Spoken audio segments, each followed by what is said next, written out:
Hi, and welcome to the fifth session of the Art of Parenting. We've traveled down some different roads and some different paths, and just want you to know that as we look at tonight's emphasis, there'll be some ideas that may challenge your thinking. They might push up against you a little bit. Could I ask you just to kind of hold those ideas out in front of you, thinking about, would it be helpful? Would it be effective in my family? Because tonight we're going to be looking at the parent as a time manager. And the specific emphasis is not just time management systems, but this idea that's come out now in our culture and in the psychological literature, to some extent theological, of what's called a hurry sickness. Here's the things we're going to cover as we look at this idea of hurry sickness. We're going to give a little bit of definition. And what's more important is how this hurry sickness impacts children and parents. And then some real practical steps that will help us recover and heal from the hurry sickness that's all around us. Here's a bit of a cartoonish, silly idea about hurry sickness. It's like trying to go Mach 4, think about that, 3,000 miles an hour in a camel's body. Impossible. Camel, 28 miles an hour. The Mach speed, Mach 4, 3,000.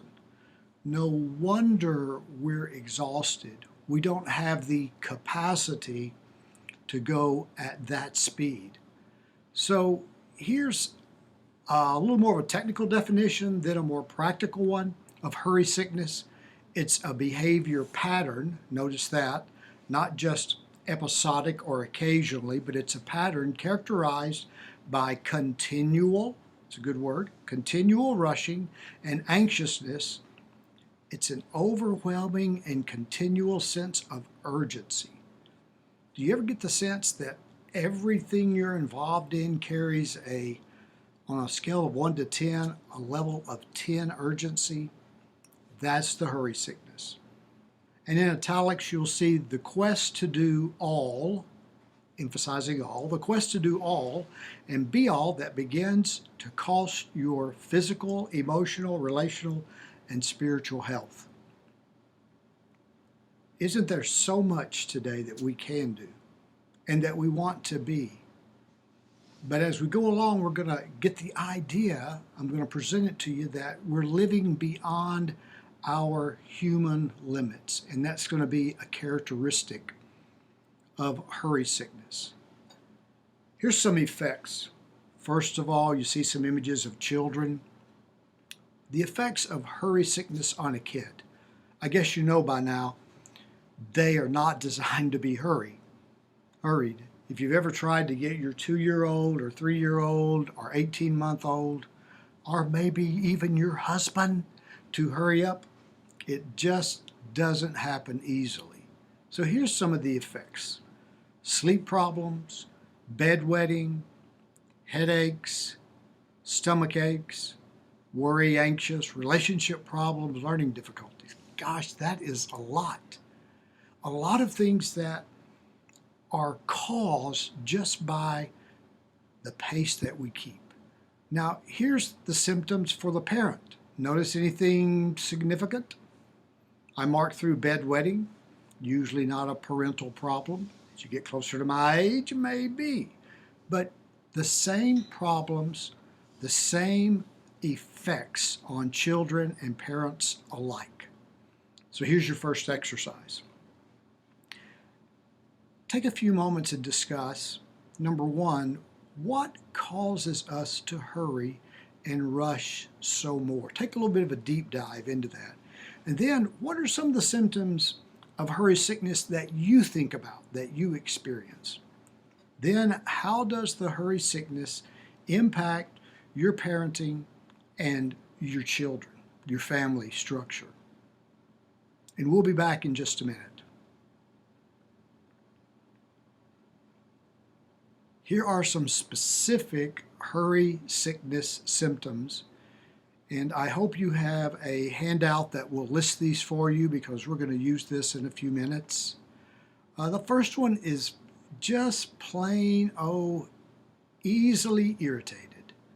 That lady's a pretty good picture of that. I can wake up and begin to live so intense that I'm grumpy all the time. Here's a second one, hypersensitive, where you may have space for people and difficulties and challenges. That space just seems to limit you. No longer do you have the ability to carry the sensitivity you did at once. And restless. You've got a guy here with the mind will not turn off. Wow, how difficult is that? Been there, done that, got way too many t-shirts. Something that we in the past would call workaholism, it's really just a non-stop activity.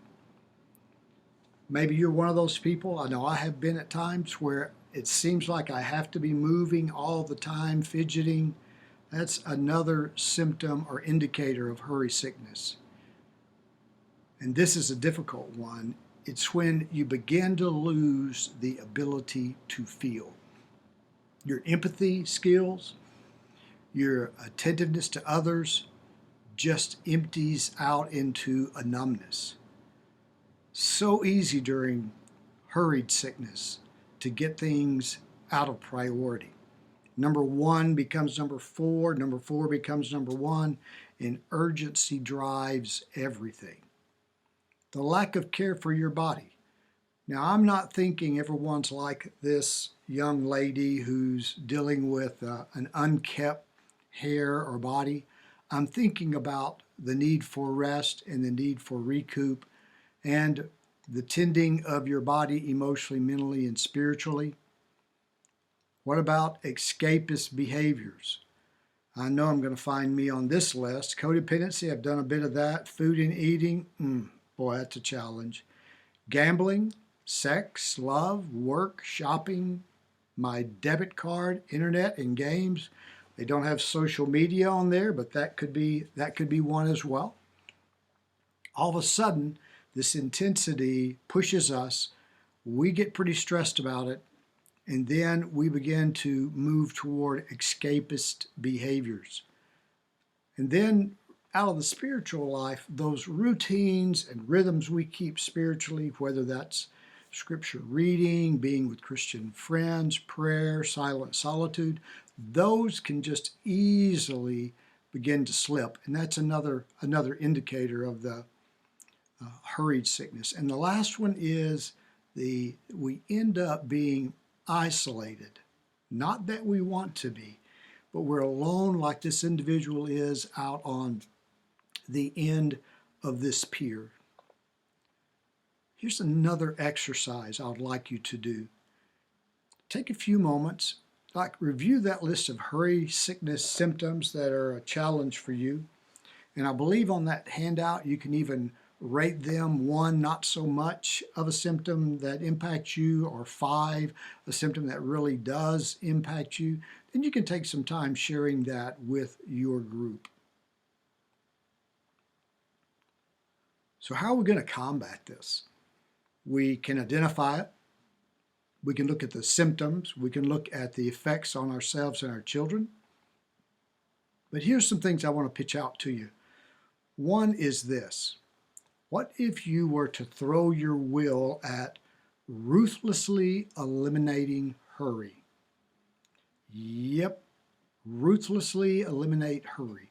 Those are the words of Dallas Willard, and he would say that hurry is an enemy to our life, especially to our spiritual life. So a decision could be made, how are we going to begin to live and combat hurry, with the goal of eliminating it. You've seen this image before, donkey that's overloaded.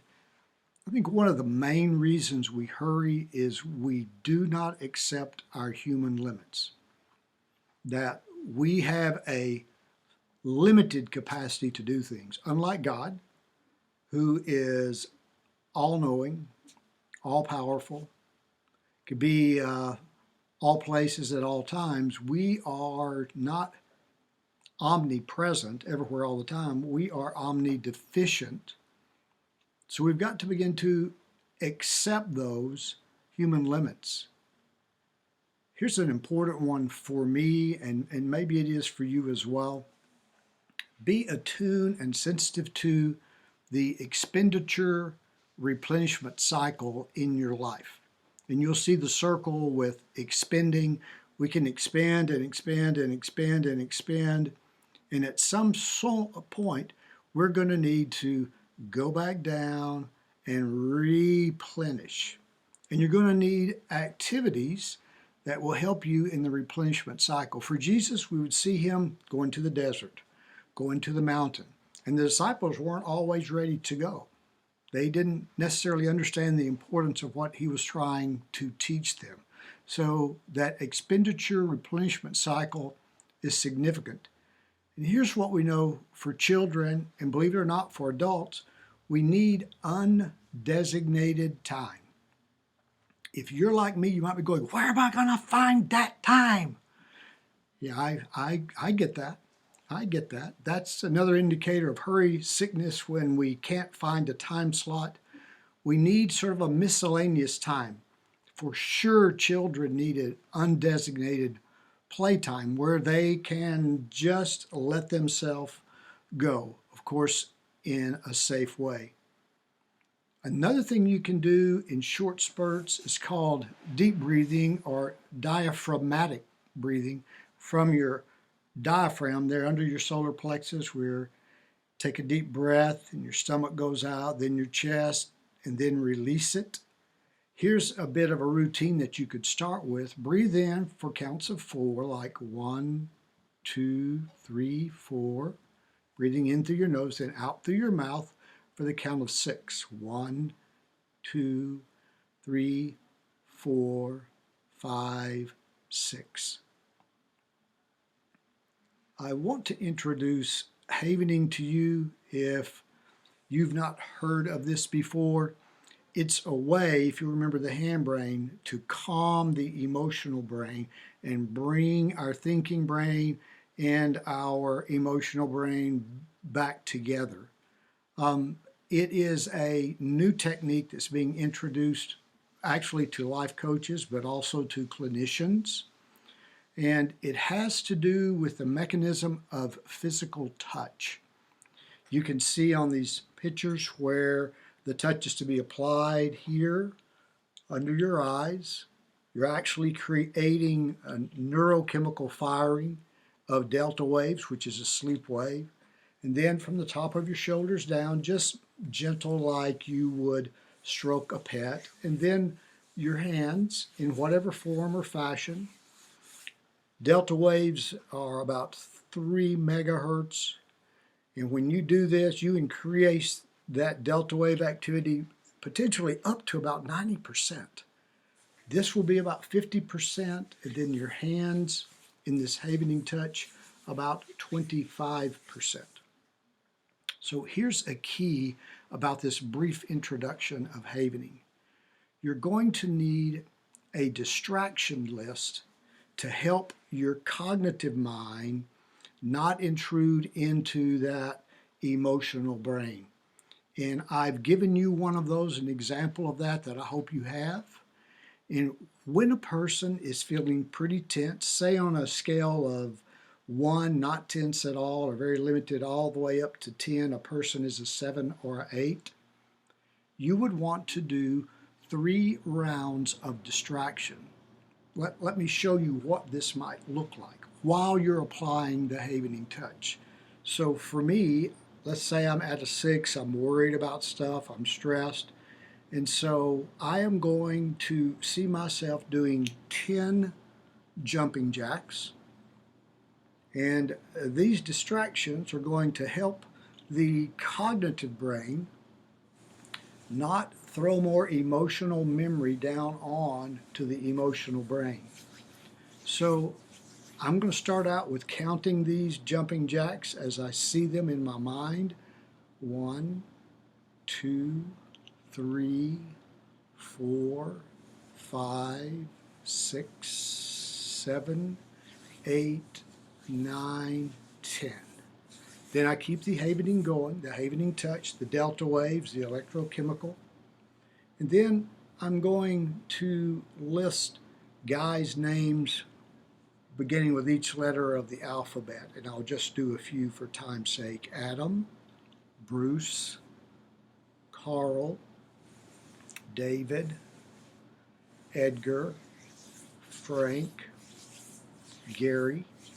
And then you can go on up to 10 to 15 would be good on each specific distraction.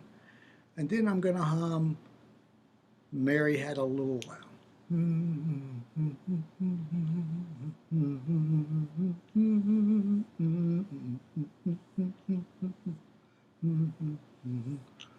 No, you cannot sign me for a singing contract. Now here's the thing with havening. After you've done 3 rounds, what you want to do is let your arms rest. Breathe in 4, breathe out 6, and you want to check inside to see if you were at a 7 what you are now. Just notice, curious about your body, your emotions. And if you're higher, you may need to do another set of 3, or maybe 3 sets of 3. And what you're actually doing is calming the emotional brain, bringing the cognitive brain back online. Now here's something that's very important. Whenever you use havening touch, whenever you use it, you want to be sure and use a distraction list, the mind games that keep the mind from flooding you emotionally. If you just start havening in a distressed state, you can invite, whether they're old memories, every piece of stress you've ever thought of in your whole life, to come down on you, and it will be too much. So once you have a number between 1 and 10, you begin the distraction list as you're doing the havening touch. Also, if your kids are open to that, it's something that can be really helpful to them as well. Here's exercise 3. Take a moment, brainstorm some additional ways to combat hurry sickness. Then you can take a few minutes and share about some of those activities that you're thinking about doing in the future. And here's your homework. Reflect on some of those areas of the hurry sickness that have a detrimental effect.